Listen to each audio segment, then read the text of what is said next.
안녕하세요, 노하울입니다. 엘리트북 855G7을 이제 좀 써보고 리뷰를 찍을 만한, 소개해드릴 만한 정보가 된 것 같아서 이제 리뷰를 올리도록 하겠습니다. AMD 라이젠 4756 8코어 16스레드 AMD 내장 그래픽 베가 7을 장착한 그런 모델이라고 할 수 있고요. 전면에 보이시는 이 디스플레이 FHD 해상도고요. 15.6인치의 해상도를 갖고 있고, 그리고 디스플레이 품질이 괜찮은 편입니다. 400니트 패널이고요. 그리고 보시다시피 제 모습이 비치지 않고 있죠. 넌글레어 패널이에요. 그리고 사무용으로 야외에서 쓰기 굉장히 좋죠. 그래서 보시면은 색감도 굉장히 좋고, sRGB 100% 만족하는 일반 간단한 영상 편집이나 사진 편집, 그리고 사무 용도로 사용하기에 전혀 불편함이 없는 그런 훌륭한 패널을 가지고 있고, 무엇보다 밝기가 400니트짜리가 들어가 있어서 그 점이 사실 르누아르 탑재된 노트북 모델 중에서 액정은 슬림이랑 더불어서 가장 좋은 것 같아요. 특히 밝기 부분은 400니트라서 정말 만족하는 부분입니다. 주변에 이 베젤 부분도 보면은 7세대 들어오면서 엘리트북 자체의 어떤 폼팩터가 전체적으로 많이 개선이 됐어요. 얇아지고 베젤이 굉장히 얇아진 점이 또 저는 마음에 듭니다. 그래서 노트북 주변에 있는 베젤이 완전한 초슬림형이라고 볼 수는 없지만 그래도 굉장히 예쁜 디자인을 보여주고 있고요. 상단에는 여기 이제 프라이버시 셔터라 그래서 요즘에 뭐 대부분 달려 나오는 것 같아요. 이렇게 웹캠을 물리적으로 손쉽게 차단할 수 있는 그런 기능을 또 제공하기도 합니다. 적외선 센서나 이런 것들을 통해서 윈도우 헬로 로그인을 지원을 하고요. 잠금을 했을 때 바로 이렇게 풀리는 걸 볼 수가 있습니다. 여기 밑에 보이시면 지문인식 센서도 정말 빠른 속도로 동작을 하고요. 이것도 한번 동작을 보여드릴게요. 되자마자 바로 열리는 모습을 볼 수 있습니다. 액정이나 어떤 여기 있는 웹캠이나 어떤 그런 편의 기능은 상당히 만족스럽다는 걸 하면서 밑에 내려가면은 여기 밑에 이제 힌지가 보이는데요. 일단 한 손 오픈 테스트를 해보면 지금 일단은 열리다가 일단 좀 여기에선 열리긴 하는데 살짝 뻑뻑하거든요. 굉장히 힌지에 노트북을 세워놓고 썼을 때 흔들림이 거의 없다라는 것입니다. 지금 이런 형태의 구조의 힌지는 예전에 제가 썼던 슬림 노트북 같은 경우에는 레노버 제품은 본체에는 가만히 있는데 이 위에 있는 힌지가 이렇게 살짝만 해도 계속 띠용 하면서 엄청 흔들리다가 딱 멈추는 그런 증상이 있었어요. 근데 15.6인치는 좀 괜찮았는데 14인치 같은 경우에는 상당히 그게 좀 심해서 타이핑을 할 때도 잔 흔들림이 있었고, 그리고 게다가 화면이 이제 클리어 패널이다 보니까 조명이 뒤에 약간 흔들리는 점이라든지 그런 게 좀 신경 쓰이시는 분들이 있으셨을 것 같은데, 이 제품 같은 경우에는 힌지 흔들림이 전혀 없다고 봐도 될 정도입니다. 그래서 힌지 흔들림 면이 있어서 액정이 흔들려서 불편했던 적은 없었던 것 같아요. 그래서 힌지가 단단하고 마음에 들었고, 그리고 최대 개방각 같은 경우에도 거의 180도까지 펼쳐집니다. 이게 최대 개방각인데요.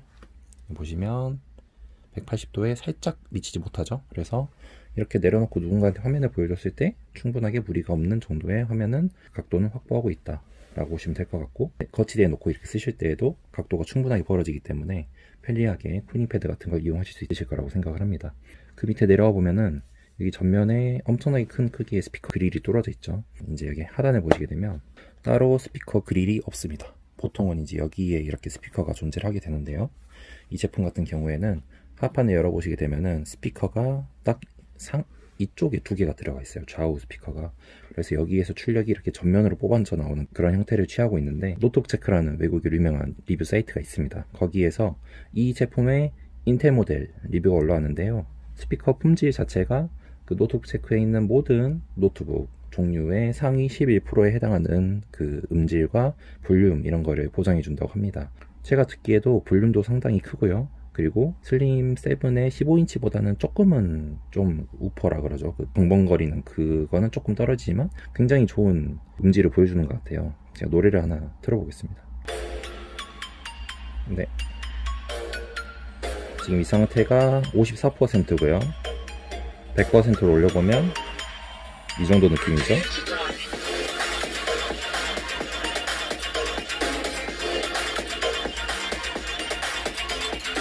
스피커로 아쉬우실 일은 없을 것 같습니다. 근데 이게 되게 좀 의외인 게, 보통 비즈니스 모델 같은 경우에, 특히나 이제 예전에 레노버에서도 요가 모델이 있고 비즈니스 쪽에 싱크패드 모델이 있고, 이 HP 쪽에서도 이제 개인형 스펙터라든지 개인형 모델이 있는 반면에 반대쪽에 엘리트북 시리즈 같은 비즈니스 모델이 있거든요. 보통 과거에는 비즈니스 모델들이 더 이렇게 뭔가 보안에 더 신경을 쓰고 노트북도 좀 두껍게 만들면서 무거워지는 대신에 보안 기능이 철저하고 해킹에 대비를 하고 떨어뜨렸을 경우에라도 노트북을 잘 보호할 수 있는 그런 기능들을 넣어주면서 이런 어떻게 보면 화면 품질이라던가 엔터테인먼트적인 요소들은 많이 무시를 당해온 게 많았어요. 근데 요즘은 비즈니스 노트북들도 이렇게 얇게 만들고 특히 스피커를 이렇게까지 신경 쓰고 나온다라는 게 이례적인 것 같습니다. 여기 보시면 뱅앤올룹슨과 협업을 해서 같이 만든 스피커라고 하고 있는데, 이게 뱅앤올룹슨 딱지를 달고 나온 게 벌써 몇 년이에요. 몇 년인데 사실 그동안 이 딱지를 달고 나온 게 좀 웃음거리가 될 만큼 거의 뭐 소리도 조그맣고 별로 그렇게 좋은 소리를 내주지 못했거든요. 근데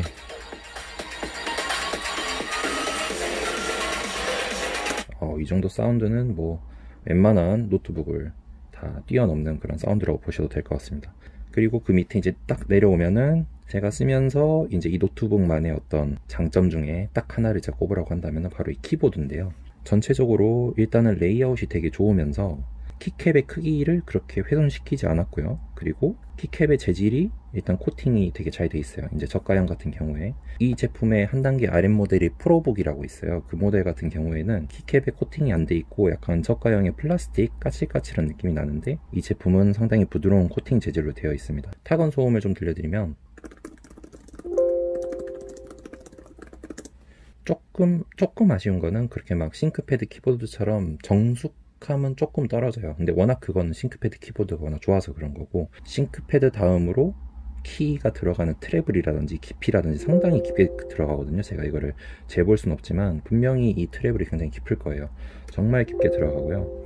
그리고 옆에 보시면 전원키가 있죠. 사실 사용할 때 크게 불편하진 않았어요. 일단은 이 전원키의 레이아웃은 딜리트 키의 안쪽에 자리 잡고 있습니다. 보통 백스페이스 바로 위에 이 우상단 끄트머리가 딜리트 키인 경우가 많거든요. 그래서 이 레이아웃 하나가 정말 살렸다고 봐요. 14인치 노트북에서 전원 버튼을 배치를 키보드 쪽에 요즘 많이 하는데 원가 절감도 되고요. 그렇게 했을 때 전원 버튼을 이쪽에 딜리트 키 쪽에 달고 안쪽에 딜리트 키를 넣어놓는 경우가 종종 있습니다. 그러면은 보통의 위치가 좀 다르기 때문에 익숙해지는데 시간이 걸려요. 백스페이스 키 바로 위에 딜리트 키가 있어야 되는데 좀 안쪽을 눌러야 된다는 거죠. 그런 점 때문에 불편했었는데 이 제품은 그런 타이핑에 대한 고려를 조금은 했다. 그리고 이 전원 버튼은 다른 키보다 키압이 조금 다릅니다. 조금 더 많이 힘을 줘야 들어가게끔 되어 있어요. 그래서 실수로 톡톡 쳤을 때 얘는 되는데 똑같은 힘으로 지금 치고 있거든요. 얘도 살짝 지금 들어가다 나왔는데도 전원 버튼이 동작을 하지 않았어요. 이렇게 아예 물리적으로 누르더라도 이게 안 됩니다.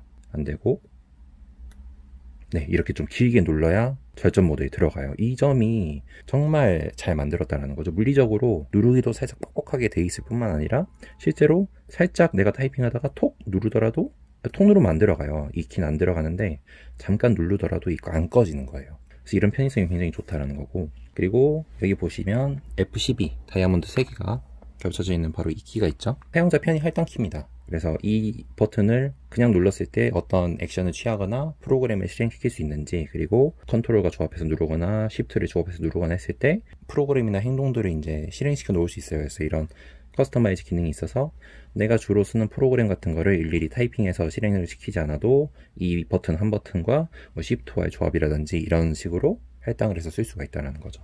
넘패드 중에서도 4열 1, 2, 3, 4열이죠. 여기 플러스랑 엔터키까지 해서 이 키보드와 정확히 똑같은 배열을 갖고 있는 제품군이 정말 없어요. 보면은 국내 제조사들 중에서도 뭐 갤럭시북, 삼성 갤럭시북 이온 15인치라던가 그런 모델들이 넘패드가 있긴 하지만 3열인 경우가 대부분이고, 4열인 경우에 뭐 다른 제조사 같은 경우에는 영자가 여기 박혀있고 이쪽에 뭐 화살표 오른쪽 키가 있다든지 해서 굉장히 배열이 좀 적응을 해야 쓸 수 있는 그런 배열인 경우가 많은데, 이렇게 깔끔하게 플러스 엔터키 그리고 위에 있는 이걸 깔끔하게 제어를 똑같이 해낸 제품이 크게 없고, 그리고 위쪽에 보시면 여기 넘패드 바로 위쪽에 홈핸드, 페이지업, 페이지 다운, 전 이것도 굉장히 마음에 들어요. 여기 딱 자주 쓰는 그 이동키들을 달아놨거든요.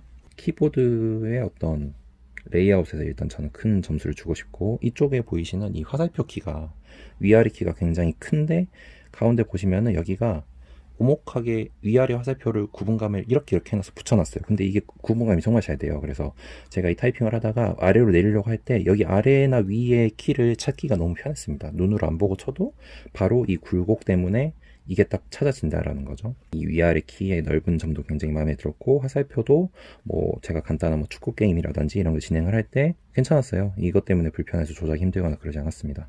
그래서 굉장히 좋았고, 키보드 가운데에 보시면 뭔가 신기한 물건이 하나 있죠. 싱크패드 라인을 안 써보신 분들은 모르실 수도 있는데, 트랙 포인트라는 것이고, 마우스 커서가 움직이는 거 볼 수 있어요. 이게 미니 조이스틱 같은 겁니다. 예전에 트랙패드가 크기도 조그맣고 기술력이 이게 높지 않았을 때는 이렇게 정밀하지 못했어요, 트랙패드가. 그래서 이게 너무 수준이 떨어졌는데, 이 트랙 포인트는 굉장히 정밀했거든요. 그 당시에 레노버의 싱크패드 모델들이 트랙 포인트를 달고 나왔는데, 마우스 대용으로서 사람들이 많이 썼습니다. 굉장히 조밀하게 이렇게 서서히 움직일 수도 있고, 이렇게 가속을 붙일 수도 있고 해서, 이거에 익숙해진 분들은 이것만 지금도 찾을 정도로 싱크패드 시리즈를 고수를 하는 이유 중에 하나가 바로 이 빨콩, 과거에 뭐 도시바 제품들 같은 경우에도 이 트랙 포인트를 중간에 넣어서 출시하는 제품들이 종종 있습니다. 찾아보면은 얘의 장점이 있긴 해요. 보통은 이렇게 이제 타자를 치다가 트랙 포인트를 쓰려면은 엄지로는 이제 단일은 조작이 가능하지만 스크롤을 하려면 보통 이렇게 내리게 됩니다, 손을. 그러면 저희가 이제 마우스를 따로 할 때도 이렇게 왔다 갔다 하고, 이 점이 이제 조금은 손의 이동이 번거로워지는 면이 있는데, 트랙 포인트의 장점은 바로 타이핑을 하다가 왼손 검지라든지 오른손 검지만 이동을 해서 간단한 조작을 바로바로 할 수 있고, 반대쪽 엄지로 이 키를 바로 누를 수 있어요. 여기 보면 이게 마우스 왼쪽 키 그리고 마우스 오른쪽 키를 이렇게 대응을 하게 되는데, 이 물리 버튼도 굉장히 굴곡이 되어져 있고 누르기 쉬운, 버튼감도 굉장히 고급스럽습니다. 성숙하고요. 딸깍딸깍 소리 전혀 나지 않고 조용하게 처리가 잘 되어 있어요. 이 트랙 포인트는 사실 잘 쓰지 않았는데, 이 물리 버튼은 좀 편했습니다. 왜냐면 이렇게 하다가 대부분 여기를 누르시잖아요, 이 밑에. 네, 이렇게 여기를 누르시는데, 저는 왼손을 이렇게 파질에 두고 여기를 이렇게 움직이면서 얘를 누른 채로 드래그를 한다든지, 이런 점은 기존에 딱딱 하는 것도 저는 이제 잘 편하게 쓰고 있지만 편했어요. 이게 이제 편했고, 클릭 더블 클릭이라든지 이런 거 훨씬 더 편하게 사용을 할 수 있었다는 점입니다. 여기 보시면 트랙패드 때문에 살짝 키들이 좀 희생을 당했죠. 여기 H, G, B 구간이 이제 희생을 좀 당했습니다. 크기가. 처음에 칠 때는 조금 적응이 힘든 부분도 있었어요. 타자가 아직 이 키보드에 익숙해지기 전에는 살짝 여기를 누른다던가, 이 고무가 만져지는 게 살짝은 이질감이 이제 느껴지기도 했는데, 타이핑을 이제 익숙해지고 나니까 전혀 이거는 불편한 상황이 아니었어요. 그래서 처음에만 조금 이질적일 수 있다는 점 알아두시면 좋고, 이 밑에 보시면 트랙패드가 있습니다. 트랙패드가 물리 버튼을 배치를 했음에도 불구하고 충분히 큰 면적, 그러니까 막 이렇게 막 엄청 맥북처럼 크진 않지만 이 비즈니스 노트북 치고 굉장히 큰 면적을 사용하고 있어요. 그리고 여기 보시면 트랙패드의 주변 테두리는 다이아몬드 커팅이 들어가 있습니다. 지금 은색으로 커팅되어 있는 거 보이시죠? 여기가 굉장히 예뻐요. 디자인이 깔끔하게 잘 나와 있고, 이 트랙 포인트의 감도는 일단은 글래스 터치패드고요. 그래서 유리 재질이기 때문에 트랙패드를 주력으로 사용했던, 그리고 서피스나 트랙패드가 좋은 제품들을 주력으로 써왔던 저희 입장에서 충분히 합격점을 줄 수 있을 만한 좋은 트랙패드였습니다. 재질도 아주 부드럽고, 그리고 이렇게 문질렀을 때 소음도 거의 없었고, 제가 손에 땀이 조금 있는 편이에요. 그래서 쓰다 보면 땀이 조금 발생할 때도 있는데, 그럴 때에도 크게 불편함 없이 썼습니다. 세 손가락, 네 손가락 뭐 제스처 뭐 이런 거라든지, 뭐 볼륨 조절이라든지 너무 이렇게 깔끔하게 잘 동작을 했고, 이렇게 핀치 투중 같은 경우에도 네, 엄청 부드러워요. 네, 정말 잘 됩니다. 상하좌우로 이동하는 스크롤도 너무 부드럽고요. 그래서 이 터치패드에서는 크게 뭐 깔만한 부분이 보이지 않았다. 간단히 요약을 하자면, 전면부 안의 내부 구조에 있어서는 일단 전체적으로 이 카메라는 그냥 일반적인 품질의 화면이지만 줌이나 그런 화상을 하는데 크게 문제가 없는 웹캠을 가지고 있고, 여기 물리적인 차단 버튼도 동작을 하고요. 그 다음에 윈도우 헬로를 지원한다는 점, 안면 인식과 지문 인식을 통해 로그인을 할 수 있다는 점 편리했고, 하단에 내려오는 이 15.6인치의 비즈니스 노트북 치고 굉장히 얇은 베젤을 갖고 있으면서도 400니트의 밝은 논 글레어, sRGB 100%의 그 좋은 화면, 그리고 흔들리지 않는 힌지, 그리고 그 밑에 자리 잡은 큰 두 개의 스테레오 스피커, 음량도 크고요, 음질도 굉장히 좋고요. 키보드, 네, 키가 굉장히 깊게 들어가고 사열 숫자 패드까지 겸비한 굉장히 좋은 레이아웃에 타자감 좋고 깊이 잘 들어가는 편안한 키보드를 탑재하고 있고, 트랙 포인트 쓰실 분들은 쓰시면 되고, 물리적인 버튼, 약간 터치패드를 쓰면서도 저는 이제 이 버튼 굉장히 잘 이용을 하고 있다고 말씀드렸고요. 터치패드, 네, 훌륭합니다. 글래스 터치패드 아주 좋아요. 그래서 이렇게 외관성으로 보여지는 기능적인 측면들은 정말 다 좋았고요. 네, 그래서 이 전반적인 전반적인 편의성은